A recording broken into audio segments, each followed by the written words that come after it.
Bismillahirrahmanirrahim. Assalamualaikum warahmatullahi wabarakatuh. Innal hamdalillah nahmaduhu wa nasta'inuhu wa nastaghfiruh wa na'udzu billahi min shururi anfusina wa min sayyiati a'malina. Man yahdihillahu fala mudilla lahu wa man yudlil fala hadiya lahu. Asyhadu an la ilaha illallah wahdahu la syarika lah wa asyhadu anna Muhammadan 'abduhu wa rasuluhu la nabiyya ba'dah. Amma ba'd. Ikhwati fillah rahimani wa rahimakumullah. Pada kesempatan kali ini insyaallah kita akan sedikit membahas salah satu materi penting dalam surah Nabawiyah dalam perjalanan hidup Rasulullah sallallahu alaihi wasallam ketika beliau berada di kota Madinah, yaitu mengenai Mitsaqut Tahalluf al-Islami atau perjanjian kaum muslimin yang ada di kota Madinah. Bahkan perjanjian ini lebih dikenal dengan sebutan Piagam Madinah. Qala Syekh rahimahullahu ta'ala, kama qama Rasulullah sallallahu alaihi wasallam bi'aqdi hadhihi al-mu'akhati bainal mu'minin. Jadi sebagaimana yang dilakukan oleh Rasulullah sallallahu alaihi wasallam setelah sampai di kota Madinah, dari membangun masjid sampai dengan mempersaudarakan kaum mukminin yang ada di kota Madinah saat itu antara kaum Muhajirin dan kaum Ansar, faqad qama bi'aqdi mu'ahadah azaha biha ma kana bainahum min hizazatil jahiliyah. Rasulullah juga melakukan suatu hal yang sangat penting, yang tidak kalah penting dengan mempersaudarakan kaum muslimin saat itu, yaitu bagaimana supaya Rasulullah SAW bisa menghilangkan kecenderungan mereka, perilaku mereka selama jahiliyah. Itu yang paling penting. Jadi ketika mereka sudah dipersaudarakan oleh Rasulullah, jangan sampai ada yang masih sikapnya, sifatnya seperti mereka masih berada di kala zaman jahiliyah. Entah itu minum-minuman keras, entah itu saling menyakiti, entah itu fanatisme terhadap suatu kelompok dan lain sebagainya. Bahkan sampai saling membunuh. Jadi orang-orang Madinah saat itu diberikan pengetahuan ilmu oleh Rasulullah sallallahu alaihi wa alihi wasallam. Wa ma kanu alaihi min naza'atin qabilatin jairah. Dan mereka tidak boleh cenderung terhadap satu kabilah yang lebih kuat dari kabilah yang lain. Artinya mereka hanya cenderung terhadap kabilah yang memiliki kekuasaan, memiliki kekuatan, sampai pada akhirnya menindas yang lainnya, atau fanatik terhadap kabilah yang sangat atau lebih disegani saat itu. Jadi semua sama, tidak ada yang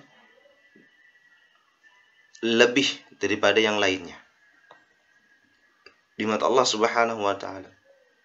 Di mata Rasulullah sallallahu alaihi wasallam semuanya sama.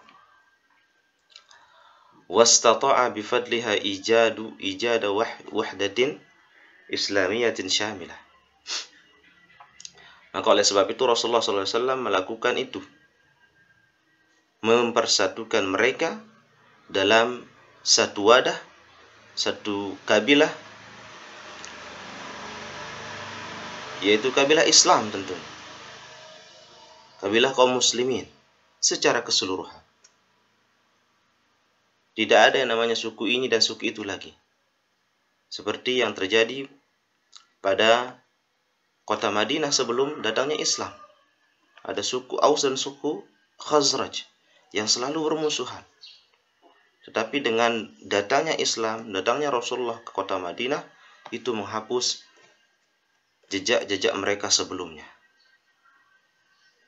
Pertengkaran, pertikaian, perselisihan, bahkan saling membunuh, itu tidak boleh terjadi lagi di dalam tubuh kaum muslimin. Mereka harus bersatu, mereka harus saling merangkul, saling menghargai, dan lain sebagainya.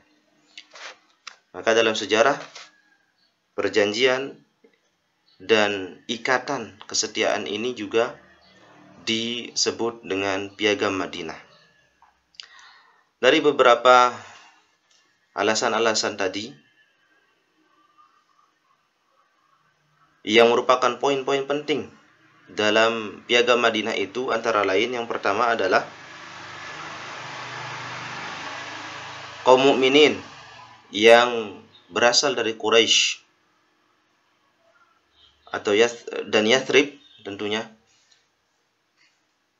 Quraisy, mereka kaum muhajirin, mereka orang-orang kota Makkah, dan Yathrib, mereka adalah satu. Tidak ada lagi yang dinamakan kaum Quraisy, kabilah Quraisy, karena nanti akan selalu membangga-banggakan diri kalau mereka tetap membawa nama Quraisy mereka saat itu. Ketika bergabung dengan kaum Yathrib, maka tentu mereka adalah satu kesatuan. Mereka merupakan kaum muslimin secara keseluruhan. Tidak ada perbedaan di antara mereka. Bahkan dengan kaum muhajirin dan kaum ansor sudah dipersaudarakan oleh Rasulullah SAW. Ini adalah poin yang sangat penting dalam Piagam Madinah ini. Maka ketika mereka sudah berada di dalam satu tubuh, satu kesatuan Islam sebagai kabilah kaum muslimin secara keseluruhan, maka mereka harus saling tolong-menolong, harus saling merangkul, tidak ada yang saling menindas, bahkan tidak ada yang boleh saling membunuh ketika ada suatu permasalahan yang timbul di tengah-tengah mereka. Karena dulu di zaman jahiliyah, ketika mereka tidak memiliki jalan keluar dalam suatu masalah, maka sudah pasti mereka akan saling membunuh satu sama lainnya. Itu yang tidak diinginkan oleh Rasulullah Shallallahu Alaihi Wasallam. Semoga materi singkat ini bisa memberikan kita pemahaman-pemahaman dan kita bisa mengambil dari hikmah apa yang kita sampaikan pada kesempatan kali ini. Wallahu ta'ala a'la wa alam. Subhanakallahumma wa bihamdik, asyhadu an la ilaha illa anta, astaghfiruka wa atubu ilaik. Assalamualaikum warahmatullahi wabarakatuh.